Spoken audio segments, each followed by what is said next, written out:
this morning. Got some gabagoo. Mafia: The Old Country is an absolutely awful game. You can't even swim in it. No, in all seriousness though, this is probably one of the stupidest arguments to criticize a game I've ever heard. Like, I remember back in the day when people used to criticize water levels. Like, if anyone's played Metal Gear Solid 2, I remember when everyone used to bash on that awful section when you had to swim through loads of stuff. It was really annoying. Now we're getting to a point where we're complaining about not having more swimming in games when swimming is notoriously kind of boring. Anyway, we're going on a little bit of a tangent here, boys. I just thought it was a kind of a stupid critique. But yeah, when it comes to Mafia: The Old Country, I think this game is absolutely fantastic. Is it perfect? Well, no. There's definitely some flaws with this game, but I had such a blast playing through it. Someone cooked here. I wouldn't call myself the biggest Mafia fan ever. I'm a huge fan of Mafia 2. I think that one is incredible. The story was absolute perfection, but I'm not really into the other games. I'm not overly familiar with the original one. I remember playing it a little bit back on the PS2 when I was a kid, but I didn't really think it was anything special. And as for Mafia 3, I did not like Mafia 3. I found Mafia 3 very disappointing. I thought the story was pretty good, but it was definitely nowhere near as good as Mafia 2's story, and the gameplay was really repetitive and very boring. So when Mafia: The Old Country was announced, I was kind of excited, because like I said, I am a massive fan of Mafia 2, but I wasn't exactly chomping at the bit to get it. I was somewhat skeptical. I kind of wanted to see what reviews were saying about the game, but at the same time, I was looking forward to it. When I went onto YouTube and I typed in Mafia: The Old Country reviews, there was somewhat of a mixed reaction. I saw a lot of people knocking on the game, whereas I saw a lot of people saying they really liked the game, so I wasn't sure how I was going to feel about it. But in the end, I decided to buy the game and kind of make up my own mind and see how I feel about this game. And like I said, I overall really enjoyed it. I thought it was fantastic. Now, one thing that a lot of people have been critiquing about Mafia: The Old Country is the length of it, which I find somewhat baffling. This game can be beaten in about 10-ish hours. It isn't a very long game, albeit, and it's also not very replayable. Once you've played it once, you've kind of seen everything you need to see. It's not worth retrying 2, 3, or 4 more times. But honestly, guys, I'm like so busy with work at the minute that I'm actually happy a game has come out in modern day that isn't going to take me 300 hours to beat. I don't think I'm the only person that feels like this. Like, a lot of games nowadays just take so long to beat, and I usually bogged down by really boring side quests. And in my opinion, I don't feel like every game needs to be 20, 30, or even 40 hours long. Some games can be short. I get a lot of hate for this opinion, but one of my favourite games on the PS5 is the Callisto Protocol, and that game can be beaten in about 7 or 8 hours. It's very short, but I absolutely adore that game. And it's the only PS5 game I've actually ever replayed. Like, all the other games in my PS5 collection, well, for the most part at least, are just too long to actually replay. My backlog is up to here. I'm too busy with work. I haven't got time to sit and play the same game for 300 hours. So the fact that Mafia was quite short was actually somewhat of a blessing for me. I could power through it, enjoy the game, enjoy the story, and move on to the next thing. But I think the main problem I have with people criticizing the length is the fact that the game is actually priced really well. If this game was 70 or 80 pounds, I'd understand people critiquing the length of the game, because obviously you want to get your money's worth. But this game is 40 pounds on day one, so complaining about the length makes no sense to me. I don't get it. I don't get it either. Anyway, fellas, I think I've talked enough about all this. I think it's time we actually get into the meat and potatoes of why I think Mafia: The Old Country is really good. I'm going to be going through the entire game story, as well as gameplay, and just pretty much every aspect of this game. So needless to say, there's going to be a lot of spoilers in today's video. Hell, I'm going to be spoiling the entire game. So if you have not played it yet, I urge you, click off this video right now. Do not watch it until you play this game. You will not regret it. I don't care if this video does badly because I'm telling you to click off it. You gotta play Mafia: The Old Country. It's phenomenal. Okay then, boys, so this story kicks off and we play as a man called Enzo Favara. And Enzo is currently working, and I put working in quotations here, in a mine. It's not really work, it's more like slavery. Enzo's father decided that he would sell his own son to the mines in order to pay off some debts. We don't know too much about Enzo's father, but I think we can safely assume he's a bit of an a-hole. And these mines that Enzo is working in are owned by a family known as the Spadaro family. This is a crime family, and you're going to be very familiar with these guys by the end of today's video. The conditions in these mines are pretty damn terrible. Everybody is treated like crap. Nobody wants to be there. So it kind of goes without saying that Enzo does not want to stick around in these mines. Now, Enzo doesn't have a lot of good things going on in this mine, but he does have one friend, and his name is Gaetano. Who says I'm gay?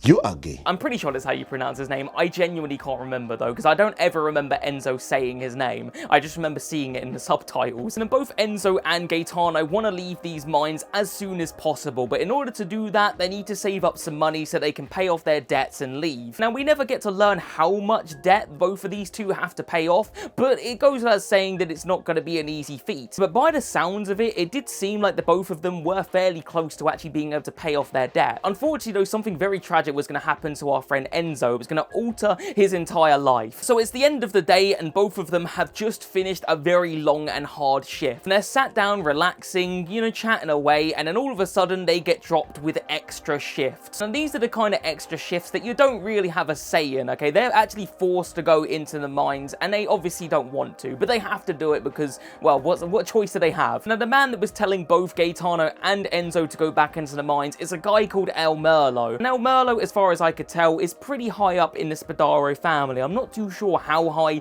but he's high enough. So whilst the two of them are down into the caves, you actually start hearing a lot of rumblings, and obviously that's not good when you're down into like a mine. You don't want to hear that kind of stuff. And yeah, all of a sudden everything starts crumbling down, and they've got to get out of those mines before they both get crushed. And both of them are desperately trying to escape, and they just about make it by a hair. But our good friend Gaetano accidentally drops his money. This guy is fucking stupid! Enzo is pleading with Gaetano to just leave the money and save himself, but Gaetano, he's insistent that he needs to get this money. And as he goes back for it, rocks fall on him, and that's the end of our good friend. Hey! I have it!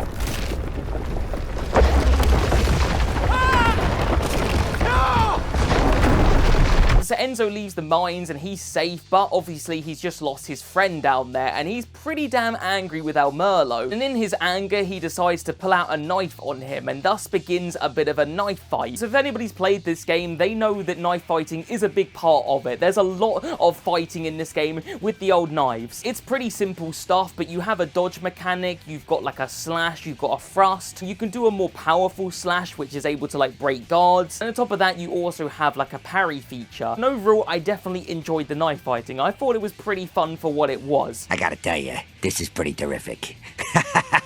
Yeah. However, it definitely becomes an overused feature to a point where it's almost a meme, but we'll talk about that a little bit later on in the video. So anyway, we're fighting away with El Merlo, and we actually managed to slice his face. It turns out Enzo is pretty handy with that knife. And as you can imagine, El Merlo wasn't exactly thrilled about having his face sliced, so Enzo starts running away in a panic. He manages to find a horse, and he is out of there. He does not want to be sticking around, okay, because everybody is shooting at him. It's not looking good. And we do manage to escape, and we're safe for about 5 seconds because we get caught literally straight away. But lucky for us, Enzo has some really good plot armor, because literally just before we're about to die, we end up getting saved by another crime family known as the Torisi Family. So yeah, we managed to actually flee far enough on our horse that we're no longer in Spadaro territory. For whatever reason, the Don himself has decided to have mercy on us, so yeah, he tells El Merlo to piss off, basically. No, Merlo's not exactly happy about it, but what can he do? I mean, he's dealing with Don Torisi here. So yeah, Don Torisi stuck his neck out for us, a complete stranger that's just wandered into his property. And I was thinking to myself, what the hell is going to happen next? Well, it turns out we kind of just get invited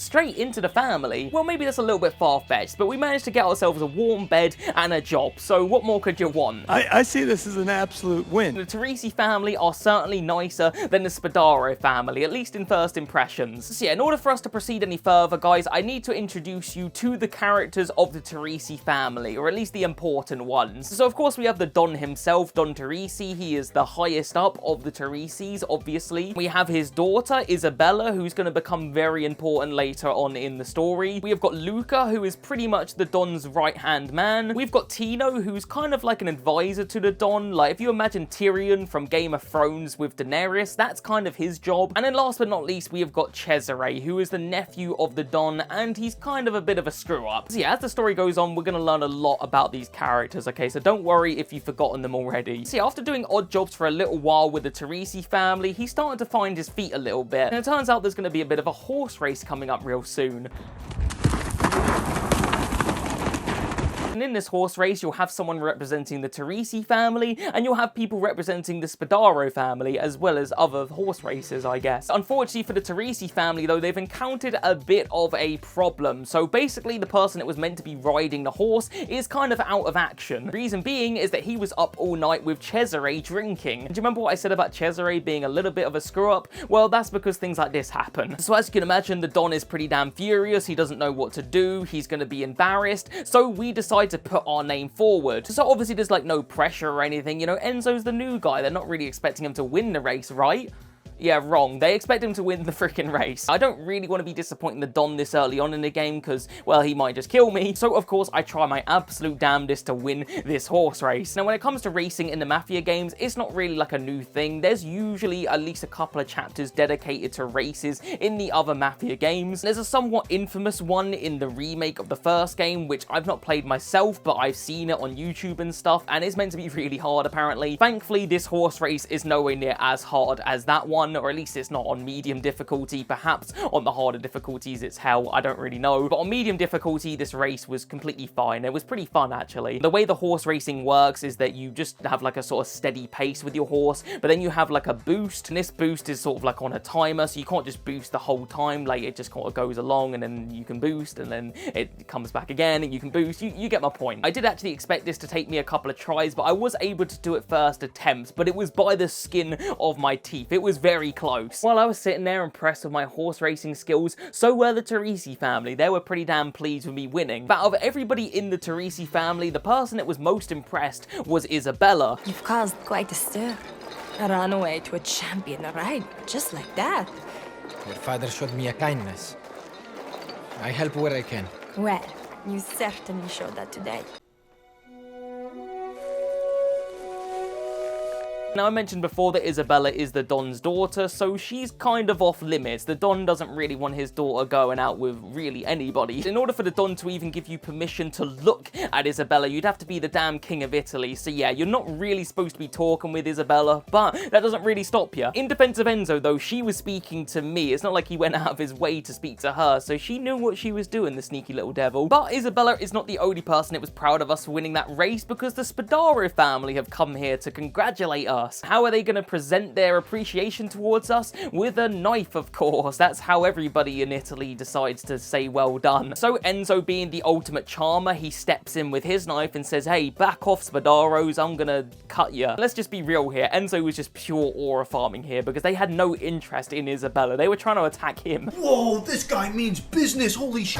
He's going insano style. Unfortunately for Enzo and his cheeky little aura farm, I'm the one that's controlling him. Because whilst he's putting on this really big and brave image, he's looking like an absolute clown. Because I'm sitting there getting sliced every 2 seconds because I'm absolutely terrible at knife fighting at this stage in the game. I do obviously get better at the knife fighting as I play it more, but it's really bad in these early few levels. I just was terrible at it. So yeah, after about 10 hours of fighting with knives, Luca decides that maybe he should go and investigate the commotion. Thankfully, he's able to calm down some tensions because we were literally about to turn each other into pizzas. And whilst he's greeting us with his presence, he does warn us about being alone with Isabella, because if people see us together alone, they might get the wrong impression, and we don't want that because Don Torisi will shove his hand firmly up my bumhole. Anyway, Luca says stay away from Isabella, you know, she's off limits, don't go down that road. We don't listen to any of that advice though from Luca, because literally the next day we end up spending time with Isabella alone. Yeah, we probably should have listened to Luca in hindsight. So yeah, after winning that horse race, Enzo is starting to fit in with the Torisi family. He's starting to become quite reliable. He's gaining a bit of a reputation. So because of that, we end up getting trusted with slightly more advanced jobs. Up until this point, we've spent pretty much all of our time carrying boxes of wine and meat and stuff, you know, just simple jobs. But the Don has allowed us to do something a lot more exciting. We're about to go on a collection run to get protection money. Now, the first few collections are pretty simple and standard. We turn up, we get the money, everybody's happy. However, I think it's the third collection that we encounter our first problem. Basically, the unions are kicking up again. They actually want to be getting paid for work. Absolutely disgusting. It's a disgrace.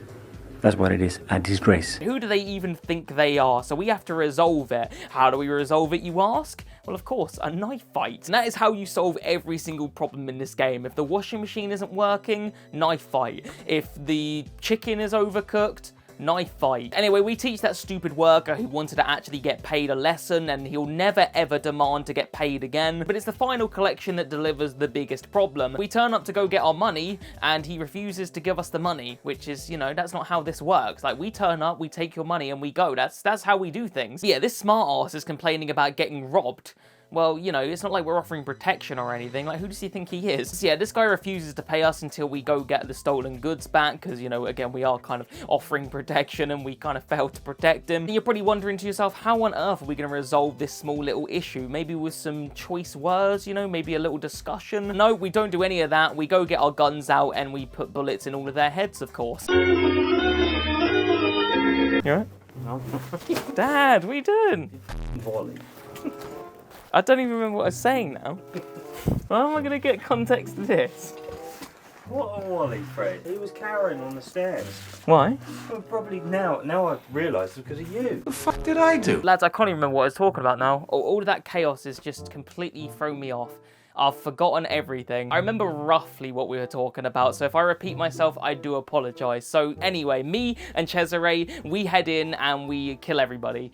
That's basically what I was saying, I think, there or thereabouts. But yeah, when it comes to the shooting mechanics in this game, if you've played a Mafia game, you know how it works. You aim, you shoot. I mean, it doesn't get more simple than that. But yeah, in all seriousness though, the gunplay is fun, it's enjoyable, it's serviceable. It's not going to blow you away. It's not absolutely outrageously good, but it's animated well. It's fun to do, and it's, you know, it's good. It's good gunplay. If you played the game, you know what I'm talking about. Unfortunately, I think the game does lack a little bit of weapon variety. Like, you can't have a Mafia game without at least a Tommy gun. Like, that's a staple, right? Or at least a bazooka, or even a ray gun. I don't know, jazz it up a little bit. But yeah, obviously the game wanted to go for, like, accuracy more than anything. So obviously you're not going to have, like, freaking submachine guns and stuff. But yeah, I just would have liked a couple more interesting guns, certainly in the later stages of the game. But, you know, in the early hours, shotguns, rifles, all of that stuff is fun. Okay then, guys, so the next mission is really good, especially in the story department. This is one of the better missions in the game. So obviously I've already talked about Isabella and the fact that the Don is very controlling of her. She doesn't get really a lot of choice in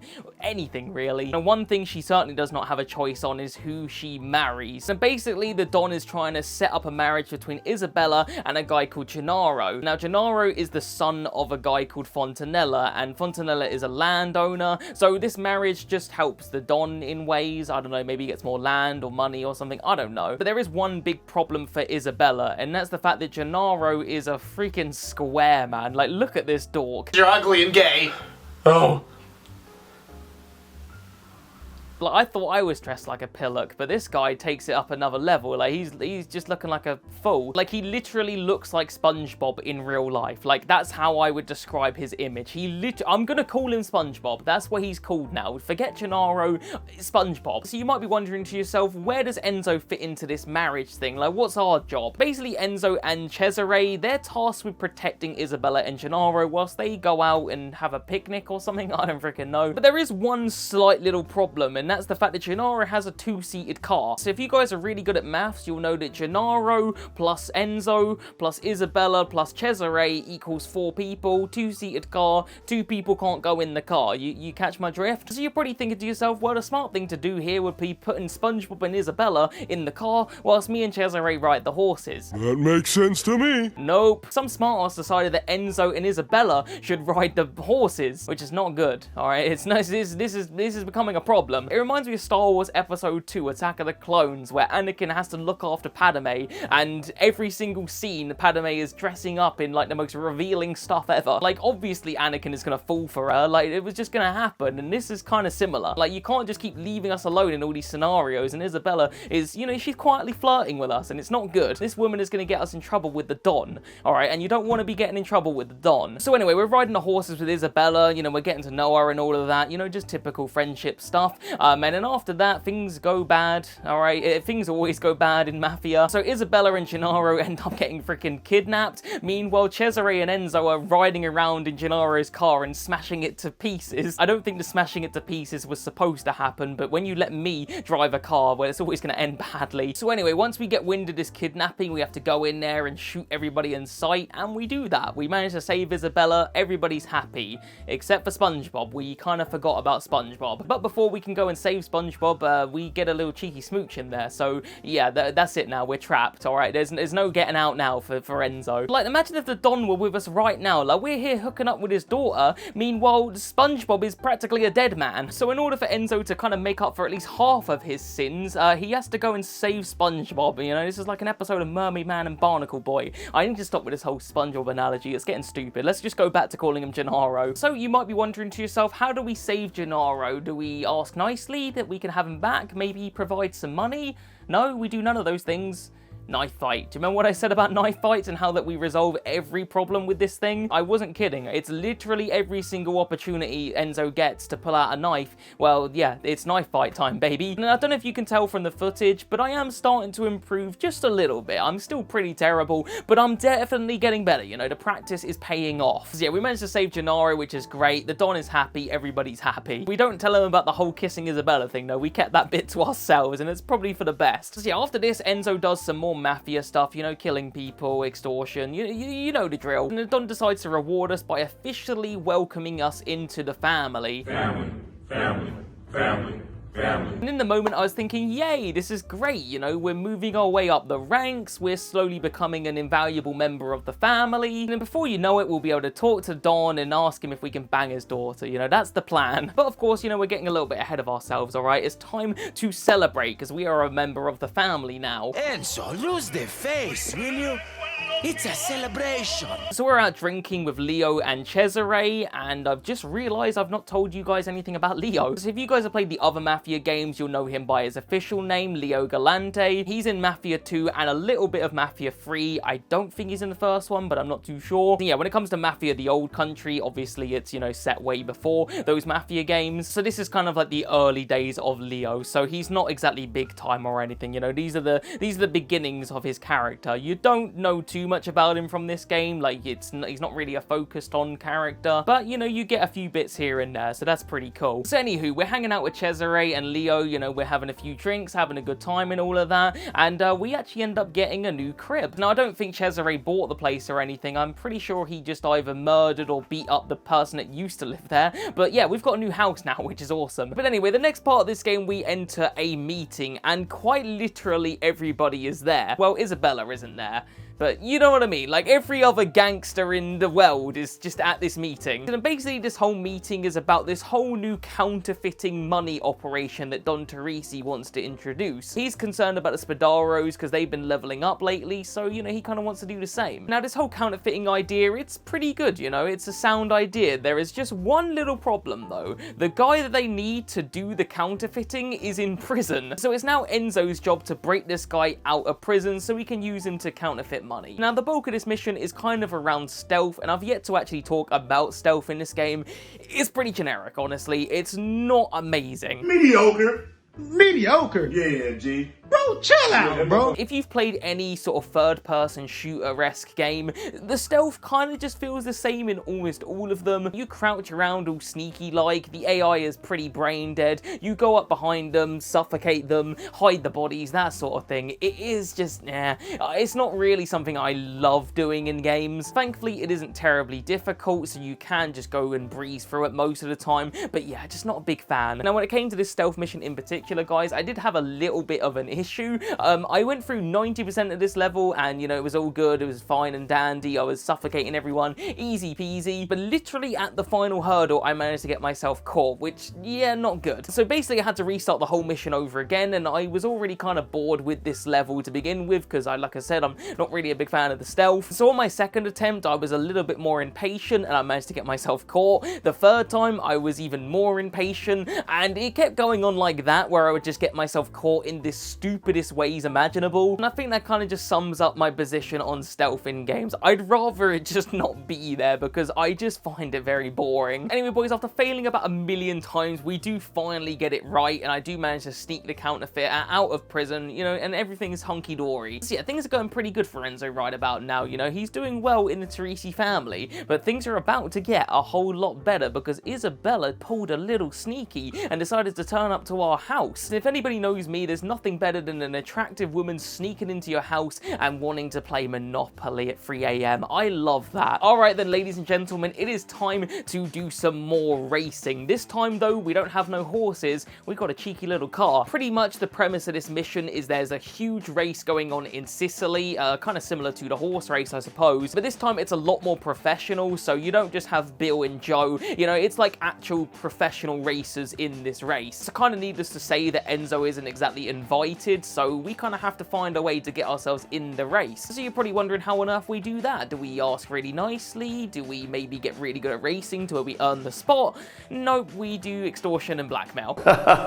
Delightful. It turns out the guy that organizes the whole thing, he's got a pretty good reputation of somebody that's like a good guy, I suppose. But yeah, it turns out his reputation is all a load of crap, because we managed to find this guy in bed with a couple of ladies and we take a photograph of him. That'll teach him for having fun. So yeah, we managed to bribe our way into the race, everybody's happy, now we just gotta win the damn thing. Now when it comes to driving in this game, it's very weird, let's say, but in a good way, not in a bad way. If you've played Need for Speed or Gran Turismo or Ridge Racer, it's nothing like any of those things. Because this game takes place in the early 1900s, cars aren't exactly great to steer. They're pretty stiff and they don't handle super well. So needless to say, I was pretty damn terrible at racing in this game. I kept crashing my car over and over and over again, and each time it happened, it got more hilarious than the last. But I did not give up, boys. I did not retry the mission. I just stuck with it. I just had this gut feeling that I was going to be able to somehow pull it off, and I freaking did. I don't know how I managed to win this race, but I did, and I was actually quite thrilled. Once again, similar to the horse race, it was by the skin of my teeth, alright? I just about did it, but I did it, so I was happy. So at this point, Enzo is, as we Brits like to say, the dog's bollocks. Everybody in the Torisi family loves him. He's the racing champion. He is the man. So all of the Torisi family are having a good time celebrating, you know, having a few drinks. So when we go back to our house late at night, there's nobody guarding the house. There's nobody around at all. So Isabella decides to sneak in again, and this time we're playing Connect 4. This girl loves board games. But everybody knows, guys, if you play Connect 4 late at night, there's one golden rule. You don't sleep in, alright? Because somebody might catch you playing Connect 4 and they'll get jealous because they also wanted to play Connect 4. It's a bit of a weird analogy. Everybody knew exactly what I was talking about. But anyway, point is we get a knock at the door early in the morning and we're not exactly prepared for such a thing. It turns out that it's Tino and he's barging his way through the room and Isabella's still in my bed. It's not exactly ideal. And essentially the reason for such an intrusion is there's been a rat, alright? We've got a big problem on our hands. The whole counterfeiting operation that we did a few missions ago is about to come crumbling down. Somebody has told the police about the whole operation and yeah, it's not good, alright? It's not looking good. Now, my first thought for who the rat was going to be was Cesare.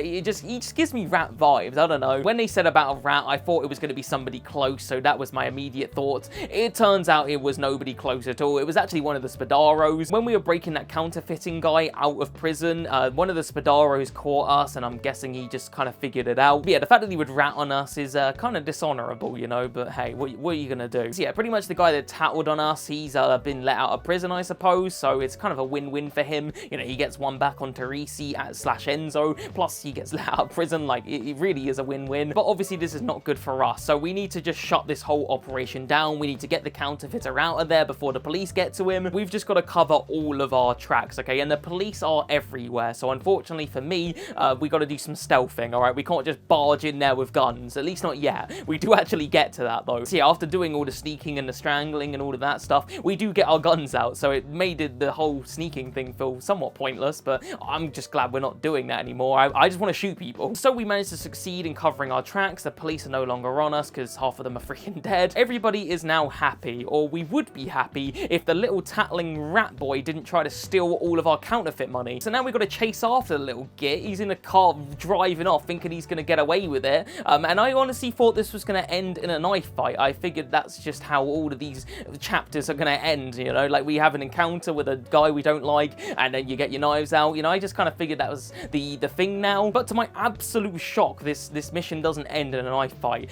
We managed to catch him and Cesare whacks him in the back of the head with a shovel, which is kind of funny. Now that does mean this guy is no longer with us. He is dead, and I thought that was going to be a good thing for us, you know, taking out this rat. But because this guy was obviously a Spadaro, it'll create like a whole war thing if they end up finding out, so we kind of have to make it look like we didn't murder him. So we put him back in the car, we set it on fire, and we just kind of pretend that he crashed on his own. So yeah, tensions are pretty damn high among the Spadaros and the Torisis, alright? Neither one are happy with each other. The Spadaros are convinced that we killed one of their guys, which, you know, we kind of did. They're not buying this whole story that he crashed, alright? They're not buying it whatsoever. But, you know, obviously the Torisis aren't happy with the Spadaros because this guy was a freaking rat and ruined our operation. So, yeah, pretty much it's not good for either. You know, they both hate each other right now. So in order to lower tensions, Don Torisi and Don Spadaro, they link up together and have a meeting. But honestly, it doesn't really help whatsoever. If anything, it makes things worse. And now war almost seems inevitable between the two families. Anyway, boys, it's time for a new mission. And this time, Don Torisi has got some more problems with strikes. Unfortunately, it's nowhere near as simple as before because the strikes are coming from a very surprising source. Basically, there's a guy called Lorenzetti, and Lorenzetti was one of Don Torisi's childhood friends, and he's very reliable. He doesn't kick up a fuss, he doesn't cause problems for Don Torisi, so the fact that he's causing strikes is a bit weird. So we go off and investigate, and we talk to some of his poker buddies, and it turns out he's got a bit of debt with the Sparados, and they are squeezing the hell out of him. This is more to get at Don Torisi, but they take it maybe just a tiny little step too far, because they end up murdering the guy and then setting his entire factory on fire. Damn. And the worst part is the man behind the whole attack is El Merlo, the guy from the mines that we slashed his face in the early hours of the game. So yeah, we're running away, obviously, you know, the factory's on fire and we don't really want to be caught up in it, but just before we can escape, a knife fight. Really, like, the most inconvenient time for a knife fight is right now. Could we maybe do this outside, not in the burning factory? But no, this henchman obviously does not value his own life, so we've got to do this fight in the factory. It's pretty stupid, but hey, and fairly unsurprisingly, we slice the crap out of him and kill him. So yeah, he kind of had that one coming. He was an idiot. Lads, you probably don't care, but I'm just gonna pull this mustache off. It's literally slipping off of my face. I shaved my beard literally just to wear this stupid thing. Bad idea. Alright then, guys, the next mission is actually a surprisingly peaceful mission, at least to begin with. I figured after the last mission it was just going to be all-out war, but no, we ain't got time for any of that, guys. It's time to celebrate. Luca has just had a baby. Not Luca, that would be weird. His missus has just had a baby. So yeah, Luca decides now is as good a time as any to christen his little baby in the middle of a war. It's probably not the best idea. You can kind of see where this mission is going to head to. So yeah, everybody's all smiles, everybody's happy, everybody's cheering, everybody's celebrating, and then we get sniper attacked. El Merlo is back at it again in the middle of anarchy, and I don't think this guy understands the whole idea of having a good time. Like, you're not supposed to come in with a sniper rifle and shoot everybody. I have no knowledge of any of this. This is so bizarre. It was this point exactly that I started to think to myself, I don't think the Spadaro family like us very much. So yeah, we're all getting sniper rifle attacked and we're not exactly thrilled about it, so it's Enzo's job now to head up to the tower and stop El Merlo from killing literally everybody at this celebration, and we do manage to get to him, and you'll never guess what we do. Yep, you guessed it, it's knife fight time. Man, if I had a shot for every time I said knife fight in this video, I'd be as drunk as Cesare in chapter 5. So anyway, we do some slashing and dashing and all of that stuff with the knives. You guys know how it goes by now. But El Merlo is a bit of a slippery geezer if you haven't already been able to tell by now, and he manages to do a runner. He's on the roof and he's running away and we're chasing him, and if it was me, I would have just given up, boys. I'm lazy. I probably would have given up halfway up the tower stairs. That would have took me out. I would have been done. But anyway, Enzo is a lot more persistent than I am, so we're chasing after him, and then he manages to get into a car, and then we're on a horse and we're chasing him on a horse while he's in a car. And all I can think during this section is, this horse is damn fast. How the hell is it keeping up with a car? Anyway, after a long and arduous chase, we do manage to finally catch El Merlo, and you'd think by now El Merlo would have just given up, but nope, it's time for another, yes, another knife fight. There's 2 knife fights in the same freaking mission. Stop, enough. I can't have it. I can't take anymore. I liked the knife fighting, boys. It was fun, do not get me wrong, but my god, did they overuse it. So yeah, we got to do it again. And by this point, I've done so many knife fights that I am actually getting weirdly quite good at it. You know, I'm not bad at this point. But none of that ends up mattering because we still end up getting our ass kicked by El Merlo, and he is literally about to kill us until Luca comes in and saves the day. So pretty much, thanks Luca. If it weren't for you, then Enzo would have been dead a long time ago, and that plot armor is still nice and thick. Okay, Okay then boys, we're on to chapter 11 and we're racing through this game. The Spadaros and the Torisis have now been at war for quite a while, and it's not really good for either of the families. They're both suffering because of this war. So Fontanella has a word with Don Torisi and manages to somehow get him to agree to have a sit down with Spadaro. It didn't really work out very well the last time, so I don't know why we're doing this all again, but Don Torisi agrees, to my surprise. Now unfortunately for Enzo, because of this war, him and Isabella really haven't managed to spend very much time with each other at all. So Isabella pulls us aside for like 2 seconds and basically just expresses her concern for Enzo, but she's got nothing to worry about, alright? Have you seen Enzo's plot armor? There's no way my boy's getting killed. Yeah, Enzo tells Isabella not to worry, you know, he's got it all under control. His plan is to still keep buttering up the Don and, you know, just progressively ranking up so that he can one day tell the Don that he's smashing his daughter. His idea sounds terrible on paper, doesn't it? So yeah, we get to the meeting with Spadaro and Don Torisi, and my spidey senses were tingling. I just knew something bad was going to happen, not because I'm some super genius, but purely because every single chapter, everything seems to go to crap. So I wasn't exactly super surprised to see that this meeting turns into a super betrayal from Spadaro, but what did surprise me was that Fontanella was in on it too. They betrayed me, they didn't keep their promise, they tricked me, and I don't care anymore. So the bullets come flying in, and quite a few people end up getting hit, one of which was Leo's dad, Don Galante. Now, I haven't really spoken about him too much, but, you know, as far as Dons go, he was pretty chill. So it was definitely sad to see him get shot, but what was even worse than that was our boy Luca gets hit with a stray. And I don't know about anybody else, but I freaking love Luca, so to see him get shot in the belly, I was panicking, alright? I didn't like it. And whilst all these people were getting shot, my mind sort of was drawn to another game for like a split second. I started to think about Sleeping Dogs. Now, I'm not going to try and derail this whole video, but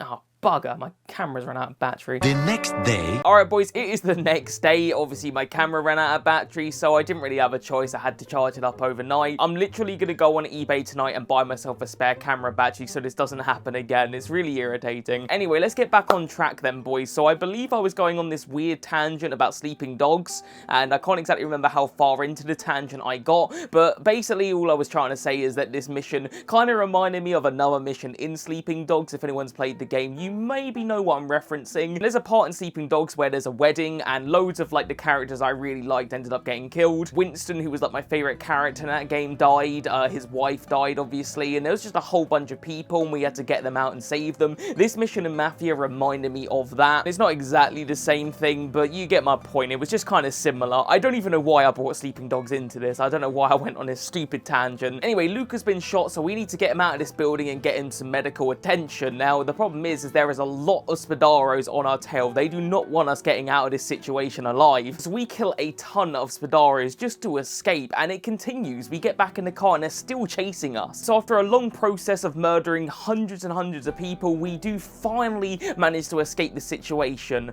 but it's too late. Alright, Luca does unfortunately pass away. God, forgive me. It's look at me. Get up. If you can. Get up. Luca. Luca. Luca. Luca. Luca. Luca.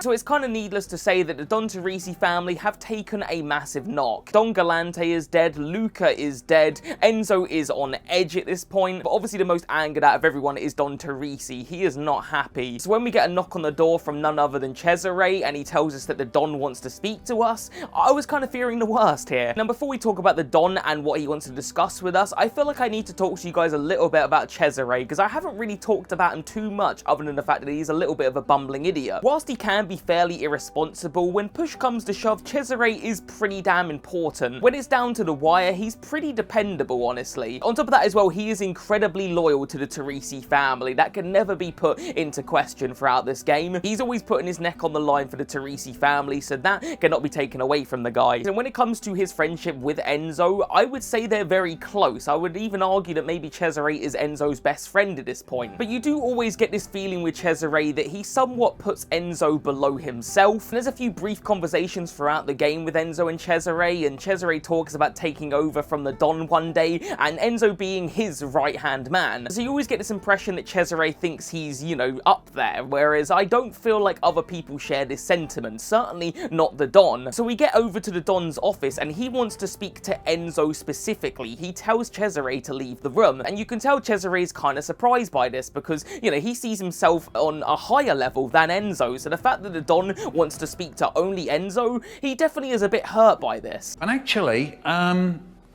that wasn't very nice. And we get to see it in real time, the very moment where Cesare starts to realise that maybe people value Enzo more than himself. Anyway, we'll talk more about this later on in the video, but it's just something to bear in mind. So yeah, the Don wants to speak to Enzo specifically, and what he wants us to do is basically send us on Mission Impossible. He is not a happy man about the whole Luca getting killed thing, and obviously, you know, why would he be? He's not going to be happy about that. I don't even know why I need to even specify that. So he wants us to go alone and assassinate Don Spadaro. He's managed to receive some intel that he's actually going to be in a meeting with Fontanella in an opera house, and he wants us to go over and kill him, alright? And that is not going to be easy. Maybe if we had like a whole gang of us helping out, you know, maybe we could get it done, but to go alone and do this is pretty nuts. But nonetheless, we agree to do it, you know, because we're pretty upset about Luca dying as well, and we want to get some revenge. But before we can go out on this crazy mission, we do get pulled aside by Isabella, and she is concerned, and rightfully so. Without even being in the meeting, Isabella knew what the Don wants us to do. Like, she just had that gut feeling, I suppose. She knew that her dad has sent Enzo on this crazy mission to go on alone, and she fears that Enzo is going to get killed. And again, that makes perfect sense because this mission is insane. But once again, Enzo reassures Isabella, tells her not to worry as he usually does. You know, he can handle himself. He just needs to talk about the plot armor he's got. If he just tells Isabella that, she won't worry anymore. But it's at this moment that Isabella decides to drop the Hiroshima bomb straight on Enzo's chest. She tells Enzo that she is pregnant. Boom, alright? Now that is a hell of a thing to drop on us right as we're about to go on this mission that we're probably going to die on. So Isabella is pleading with Enzo not to go out on this mission. She doesn't want him to die, and she just wants to go live happily ever after, raise this baby with Enzo and be, you know, happy and stuff. But Enzo, of course, is stuck in this pinch because on the one hand, he doesn't want to upset Don Torisi. On another hand, he obviously wants to get revenge for Luca, but of course he doesn't want to die. So, you know, like, he's in a tough situation. The issue is, though, is that even if Enzo survives this mission, it's kind of just a ticking time bomb anyway, because eventually the Don is going to find out that Isabella is pregnant, so if the Sparados don't kill Enzo, Don Torisi certainly will. So Enzo has got to make some sort of decision quickly, because his idea of buttering up the Don, it ain't gonna work, man. It just ain't. Like, I don't get how highly respected Enzo ends up being with the Don. Once he tells him that he's been banging his daughter behind his back, he ain't gonna take it well. At some point or another, he's gonna have to come to reality and realize that there's nothing he can say to the Don to convince him to let him be with his daughter. It just ain't gonna happen, but that's a conversation for later. Anyway, let's talk about Mission Impossible and how Enzo plans to assassinate Don Spadaro. The plan itself is pretty simple. We end up speaking to this crooked priest who's got some sort of relationship with Don Torisi. I'm guessing they're business partners of some sort. We give him a box of money and he takes us through these like underground sewers, and that basically will lead up into the opera house. So once we snuck through some police, you know, done some more of that stealth stuff, we end up in the opera house, alright? So yeah, the plan itself was fairly simple. The problem is pulling off the assassination and not getting caught. We walk into the room where Don Spadaro is supposed to be, but we don't see him. We see Fontanella. Now, I'll be honest, guys, I can't remember if Don Torisi specifically tells us to kill Fontanella, but obviously we're not happy with him because, you know, he betrayed us. Because of his actions, Luca is no longer with us, so, you know, we pull out our knife on him, and I think you can kind of guess what's about to happen here. No, we got out a knife, but no knife fight. Absolutely unbelievable. So we grab Fontanella by the neck and we end up slitting his throat, and then after that we go home to Isabella, we have the baby, we tell Don Torisi all about it, and he's really happy, and he sends us on this nice little honeymoon, and we eat pizza. Okay, I made a couple of those things up, but yeah, we slit Fontanella's neck, and then guess who spots us? Don Spadaro. So Don Spadaro ends up running away, and we end up dropping Fontanella's body, and he ends up falling into the audience, just for a laugh, really. The audience didn't seem to find it that funny, though. They obviously don't have a sense of humour, so they end up running around and screaming, and there's a big panic on, and then the Spadaro family catch wind of us being in the room, so they're shooting at us, so we're in a real pickle here. This is why this was Mission Impossible. It was never about getting into the building, it was always going to be about getting out. So desperate desperately, we grab a gun, we shoot all the different Sparados, bang, bang, bang, bang, bang, they're all dead. We chase after Don Sparado and we manage to catch him. And you'll never guess what happens next. Yep, you guessed it, knife fight time. Gasp. I never would have guessed. I'm not even going to pretend like this is normal at this point. Like, it is literally every single encounter in this game is resolved with a knife fight. So we go through the usual process of slashing and thrusting knives at each other, blocking and parrying, the usual. And once we finally got his health bar down to 0, we stab him. And I just love the expression on his face. Like, he's like super surprised about being stabbed, even though we've been throwing knives at each other for the last 10 minutes. Like, he's like completely in awe. I've never seen someone so surprised about being stabbed whilst trying to stab each other. Like, it just made me laugh for some reason. So yeah, we managed to escape the Opera House, we've assassinated Fontanella, we've assassinated Don Sparado, and it's time to give the Don the good news. Now, in my opinion, this is probably the best time to tell the Don about shagging his whole daughter thing. And there's never really ever a good time to tell anybody that kind of news, but this is probably the best opportunity in the game that I can think of. Like, we're about to give him some really good news about, you know, killing Sparado and all of that, so maybe it might soften the blow, at least that's what I think. But yeah, we don't tell him, and I feel like that was a chance missed. With that said, the Don does say that Enzo will be rewarded for, you know, carrying out this mission and for his loyalty, so we are going to get some sort of reward, but you can kind of tell by the look on Enzo's face that it's not the reward that he wants. So after giving the Don the good news, we decide that now's a good time to visit Luca's grave, but just before we do that, we do actually bump into Cesare, and a little bit of optional dialogue does open up. You can completely miss this if you're not paying attention. But yeah, from this small conversation, you really do get the impression that Cesare is super jealous of Enzo now. He was already jealous before, but you know, after Enzo was able to carry out this mission successfully, you can tell that the Don now thinks of him much, much, much higher than Cesare, if he already didn't. The fact that he trusted him with this mission in the first place kind of tells you how he views Enzo versus Cesare, because otherwise he would have sent Cesare out on his own, or at least with Enzo. So yeah, you really do get the impression that Cesare is incredibly jealous of Enzo and where he is with the Don. How are you doing? Good trip? Not that you'll tell me about any of it. It was business. You know that. Hope you raised hell. Whatever it was. I'm not jealous. Yes, you are. So yeah, we go to Luca's grave, and Enzo just completely opens up to Luca, who can't respond because he's freaking dead. Really, he's talking to himself. You know, it's more of an internal dialogue, but he's basically saying the fact that he will never be able to convince Don Torisi to let him be with his daughter. It doesn't matter what he does for the Don. He knows now that there's nothing that will ever convince him to let him be with Isabella. He realizes that Don Torisi will never see Enzo as anything more than a foot soldier, whereas Enzo wants the Don to see Enzo as family. That's the only way this would ever work, and that's never gonna happen. He's just killed his biggest rival for Don Torisi, and really he hasn't got much in return other than a little thank you. And so that moment that he starts to realize that he can't do anything, there's nothing he can do. And conveniently, as Enzo is saying all of this stuff, Isabella turns around the corner and kind of overhears all of what we're saying. So Isabella gets told the new plan from Enzo, and that is to basically run away from the family. That's a wonderful idea! They don't talk about how they're gonna do it, but that is the plan. They're gonna run away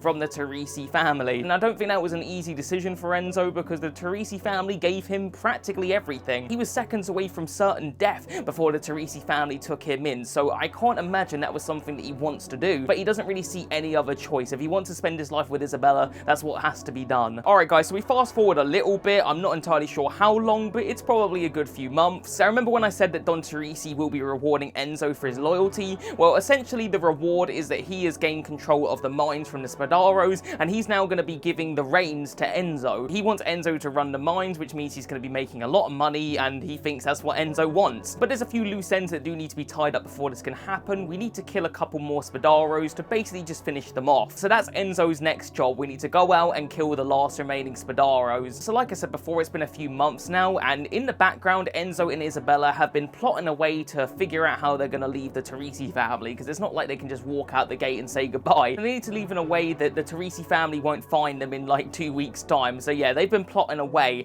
and people are starting to notice. They don't notice what's going on, but they notice that Enzo hasn't been around as much lately, and they can just sense that something's off. And the person that notices the most is Cesare. You know, obviously he's a good friend of Enzo, and he can just tell that he hasn't been around, and he just wants to know what's going on. He tries prying Enzo, he wants to know what's been going on, but he doesn't really get an answer from Enzo. So we go off and we kill off the last remaining Spadaro, heroes, job done, everyone's happy, and we're all now celebrating. Everyone except for Enzo, he doesn't do too much celebrating because he's still plotting away. And whilst everyone is distracted, you know, having a few drinks and not really paying attention, he has a little sit down with Leo, and Leo is one of the few people that knows about what Enzo is plotting. So it's Leo that does provide us with some boat tickets to Empire Bay. That is Enzo's plan, to escape to Empire Bay with Isabella and the baby. So after all that celebrating, guys, it is time to make our move. It's time to go pick up Isabella, head to the train station, and make our daring escape to Empire Bay. And as we pick up Isabella and we're talking about our grand plans about what we're gonna do and how much of an amazing fairy tale life we're gonna live,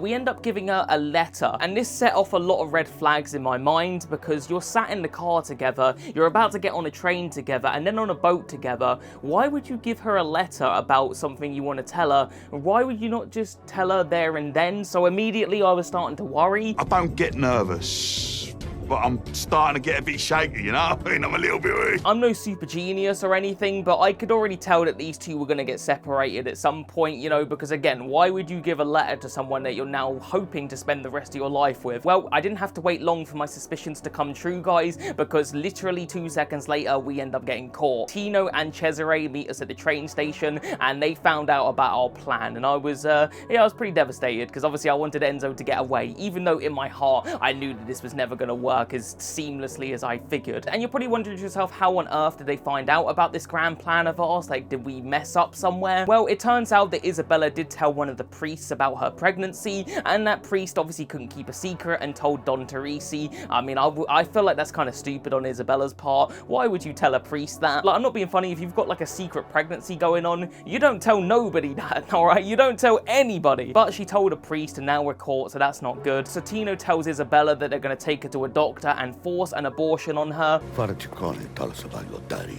little secret? It broke your father's heart. So much for the sanctity of the confession, huh? You bat!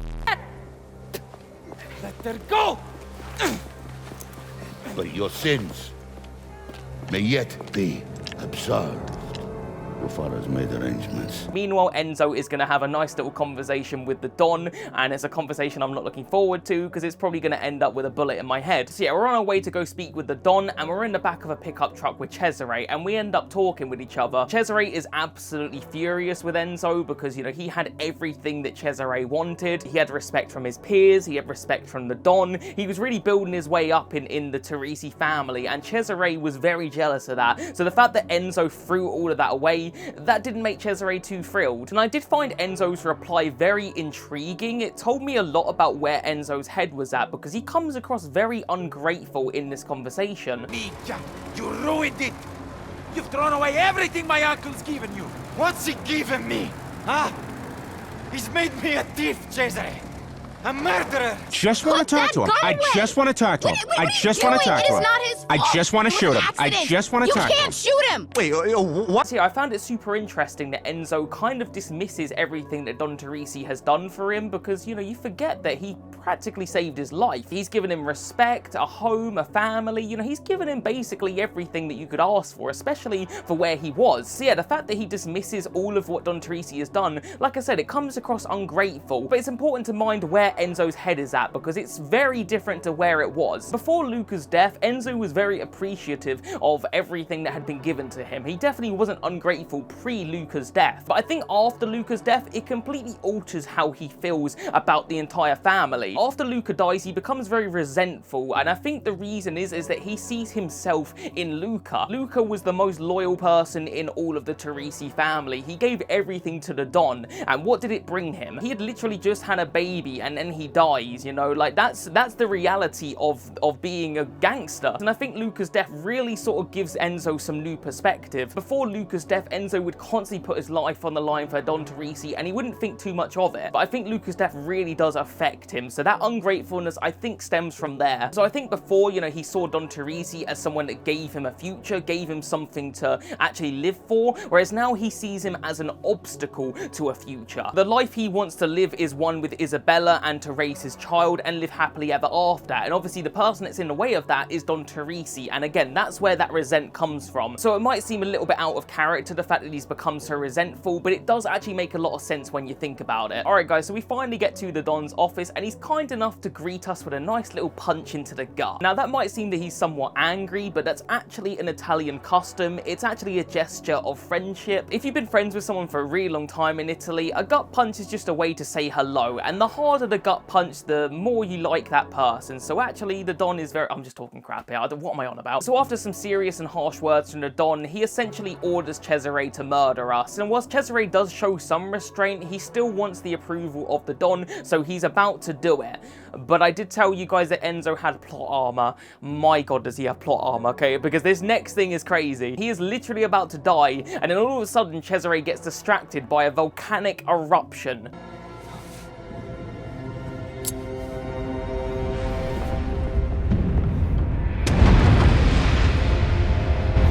You can't keep getting away with it! You can't keep getting away with it! And out of nowhere, Enzo decides, you know what, it's WWE time. He hits him with the cleanest spear through a window, alright? Edge would be proud of this one. And as we're rolling down the mud hill, we pull out a knife, and you'll never guess what happens next. I'll give you a minute. Is that your final answer? That is correct. It was indeed a knife fight. So anyway, we go through the knife fight with Cesare, and by this point, I've done so many knife fights that I'm genuinely good at them, alright? I've mastered the art of knife fighting, so I'm actually not bad whatsoever. So we beat Cesare pretty easily, and he urges us to kill him. You know, he's like, come on, kill me. You know, it's like Predator style when Arnie's with the Predator, you know the scene? But we decide to spare him because, you know, Cesare's kind of our buddy, and we don't want to kill him, and, you know, we're trying to be the bigger man. That is a decision we will certainly regret in about 3 minutes. Yeah, we walk away, and the whole Torisi family is greeting us with gunfire, so it's time to have the firefight of all firefights. This is going to be the final one of the game. We put holes in all of the Torisi family pretty ruthlessly because, you know, these guys were probably like buddies. You know, we probably knew these guys over time, but we show absolutely zero remorse. We kill all of them, and then we bump into Don Torisi himself, and yeah, he's pretty mad. And after a little discussion with the Don, we have ourselves a knife disagreement. I'm calling it that now because I'm so sick of saying knife fight. Like I was saying earlier in the video, guys, I do actually quite like the knife fighting, but it just feels so overused, and I feel like they don't do nearly enough to vary it up. They don't really vary any of the gameplay for that matter. I'd say the only thing that does feel quite varied is the driving. I feel like most of the missions that revolve around driving feel different, you know? There's always something different happening, whereas the gunfights all kind of feel the same, and so do the knife fights. Obviously, the stakes do get higher with the knife fights, but in terms of the mechanics alone, it does get quite stale, and it just, more than anything, it just feels like it's just almost unnecessary in a lot of places. Like, they don't have to have a knife fight every single time. It's to a point where if I didn't have a knife fight, I was surprised rather than the other way around. So I just feel like they overused it a bit. As for the guns, like, it's fun, you know, the gunplay is fun, and I don't want to sound overly negative with the gameplay because the game in and of itself is fun, but I just feel like they could have done a bit more to make these battles feel more varied. You know, the gunplay could have had more guns, alright? There's only like a few guns in the entire game, and it just, each fight feels very similar. And the knife fighting, I don't know, they could have just thrown something in there. Like, maybe it could be like Shrek Super Slam on the Game Boy Advance, where you can fart on your enemy. You know, they could have introduced a mechanic like that. That's the worst idea I've ever said, but just something. I would have liked something new. But anyway, none of that really matters anymore, guys. We get into a knife fight with the Don, and this is the final knife fight of the game, and obviously the stakes could not be higher. We do manage to beat the Don, and we do kill him as well, and that is the end of Don Torisi, and I thought that was it. That was Enzo's happy ending. We're gonna go pick up Isabella, we're gonna hop on the train, we're gonna have that baby, we're gonna live happily ever after. That's the end of the game, folks. I'll see you for the next one, alright? I hope you enjoyed the video. Like and subscribe.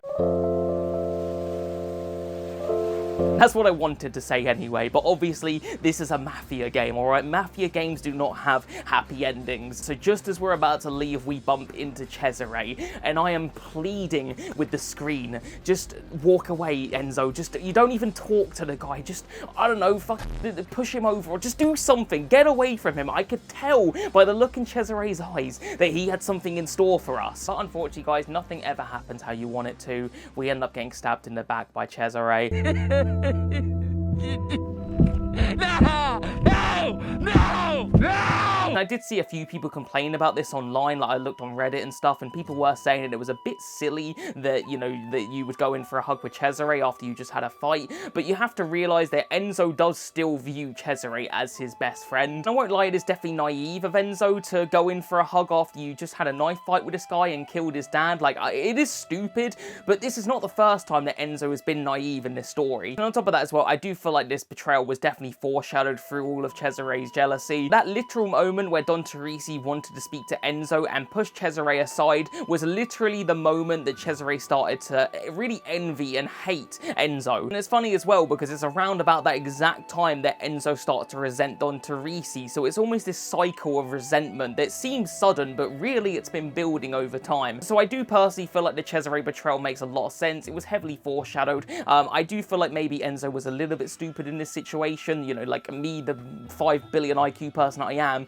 you know, I never would have done that. I would have said fuck off Cesare, and that would have been that. But this ending does make sense, and on top of that as well, it is a Mafia game, so I kind of expected it. I didn't think Enzo was really going to have a happy ending. But yeah, that's not the end of the game, guys. There is still more to be played. We now go into Isabella's shoes. Now, as I mentioned before, the Torisi family are trying to force Isabella to have an abortion. They're bringing a doctor over, and, you know, she's not exactly thrilled about it. And if you haven't gathered by now, Isabella's a pretty sneaky person, so it's now time to sneak out of the Torisi HQ. And as we have the controller now and we're playing Isabella and we're doing some stealth here, I did worry a little bit because I've done this sort of thing before in other games, and it kind of results in this very immersion breaking mechanic where you've got like some 5'2" skinny woman who's taking out like, you know, friggin' big bulky guys. Like, it's really stupid. I'm specifically looking at you, Insomniac Spider-Man, you know, those sections with Mary Jane that make absolutely no sense where she's taking out military guys from behind. It is stupid. So for a moment I did fear that Mafia was going to be doing the same thing where they have Isabella, all of a sudden she's like a trained soldier and she can perfectly strangle guards. I did feel like they were gonna do that,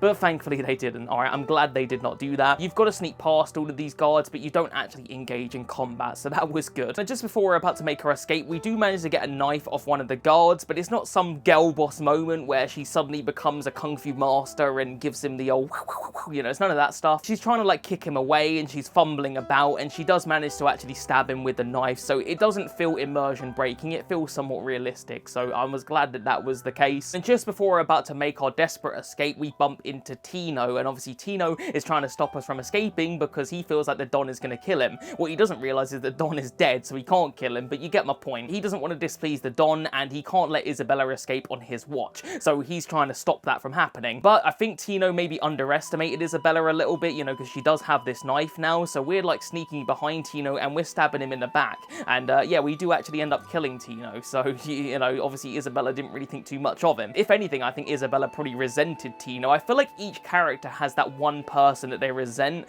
you know, like obviously with Enzo it was Don Torisi by the end, and with Cesare it was Enzo, and with Isabella it was kind of Tino. Obviously she does also kind of resent her father a little bit, but anyway, you get my point. So anyway, Isabella is about to make her escape and leave, and she obviously wants to find Enzo, but obviously Enzo is unfortunately dead, you know, rest in peace and all of that. So just as she's leaving, she bumps into Cesare, and Cesare doesn't say too much, but he hands her the tickets, you know, for the boat, which obviously belong to Enzo, and obviously she puts two and two together, and she breaks down in tears, and this is a really sad, tear-jerking moment. Thankfully, I was able to hold my emotions together, but it was super duper sad. Where is Enzo? Where is he? Cesare, where is he?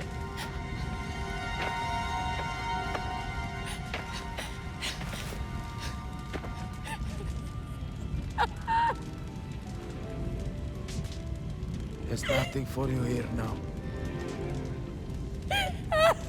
You need to go.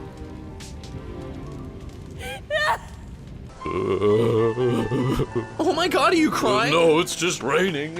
Now, I can only assume that Isabella didn't know that Cesare killed Enzo specifically. I'm assuming she assumed that he was killed by the Don or something, but she doesn't really stick around to find out. She makes her escape and heads onto the boat to Empire Bay with her baby. You know, that's now the highest priority now that Enzo is no longer with her. And just as the game is about to end, Isabella decides it's a good time to read Enzo's letter. She's pretty already read it a few times by this point, but yeah, rather than me describing it, I'll just let you guys see this scene because it's pretty heartfelt. Amore mio, we'll remember today for the rest of our lives. It's the day we chose a future for our family. My father left me for dead. Our child will live how they choose. Just knowing that makes everything we've been through worthwhile. I can't undo my past. But you helped me to rise above it. And for that you have my love, my loyalty, forever. Enzo. So there we have it then, guys. That is the entire story of Mafia: The Old Country. Overall, I really love this game. I thought the story was truly something special. It was absolutely immersive. I loved the characters. I really did enjoy the narrative. Obviously, the gameplay wasn't perfect. You know, I would have maybe made a few adjustments to the gameplay, but I'm not going to pretend it wasn't fun. Like, the gameplay was enjoyable, and I overall really enjoyed my time with this game. It's definitely something that I would recommend. I feel like you guys need to play it if you haven't. Then again, I'm hoping you've gone out and, you know, played the game since you're watching this video. Obviously, you've had the entire game spoiled. But anyway, the point I'm trying to make is the game was really good. I really enjoyed it. I thought it was fantastic. But yeah, that's going to do it then, boys, for today's episode. I hope you all did enjoy. If you did, you know, leave a like and subscribe if you're new. I'd really appreciate that. Also, let me know in the comments if there's any other games you want me to play. I've already got plans in my head about what I want to play next, but let me know if there's some upcoming games you want me to play, or maybe it's a game that's been out for a long time. Maybe it's a piece of retro. Just let me know what you want to see me review next. I'll add it to my little log of games that I want to review on this channel. I've got like a little list, so I'll just add it on there and we'll get to it eventually. But yeah, that's going to do it then, boys. I'll see you guys real soon, all right? Peace.